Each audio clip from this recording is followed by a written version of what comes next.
Bayangkan, Anda berdiri di atas tanah milik Anda, tanah yang Anda beli dengan jerih payah, atau warisan turun-temurun. Tiba-tiba, datang orang lain membawa sertifikat dan mengklaim tanah itu miliknya. Jantung berdebar, pikiran kalut. Siapa yang benar? Siapa yang salah? Aset berharga Anda kini di ujung tanduk. Inilah mimpi buruk yang disebut sengketa pertanahan. Kasusnya beragam, mulai dari sertifikat ganda, tumpang tindih kepemilikan, batas tanah yang tidak jelas, hingga sengketa waris yang tak kunjung usai. Ini adalah perselisihan yang bisa menguras waktu, emosi, dan biaya. Tanah Anda disengketakan, ini jalur hukum yang harus Anda tahu. Jika Anda menghadapi sengketa tanah, jangan panik dan jangan gegabah. Indonesia memiliki mekanisme penyelesaian yang jelas.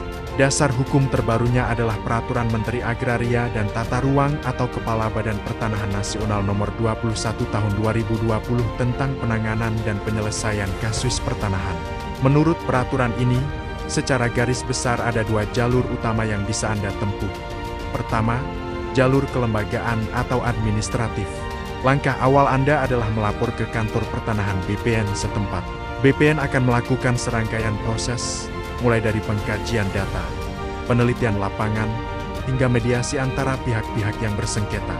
Tujuannya adalah mencari solusi damai dan win-win solution tanpa perlu ke pengadilan. Kedua, jalur pengadilan. Jika mediasi di BPN tidak mencapai kesepakatan, atau jika kasusnya memang membutuhkan pembuktian hukum yang lebih kuat, maka sengketa dapat dibawa ke pengadilan negeri. Di sini, hakim akan memeriksa bukti-bukti otentik, saksi-saksi, dan memutuskan siapa pemilik sah atas tanah tersebut berdasarkan hukum pembuktian perdata.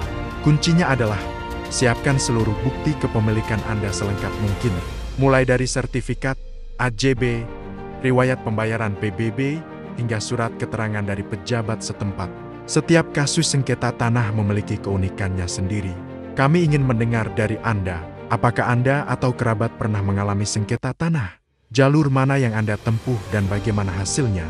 Bagikan pengalaman dan pertanyaan Anda di kolom komentar. Mari kita bangun komunitas yang sadar hukum. Ingat, penanganan yang keliru di awal bisa berakibat fatal pada aset Anda. Jangan ambil risiko. Untuk analisa kasus yang lebih mendalam dan pendampingan hukum profesional, jangan ragu. Konsultasikan dengan tim hukum kami di Akola Counselors at Law. Dan sampai jumpa di video edukasi hukum berikutnya.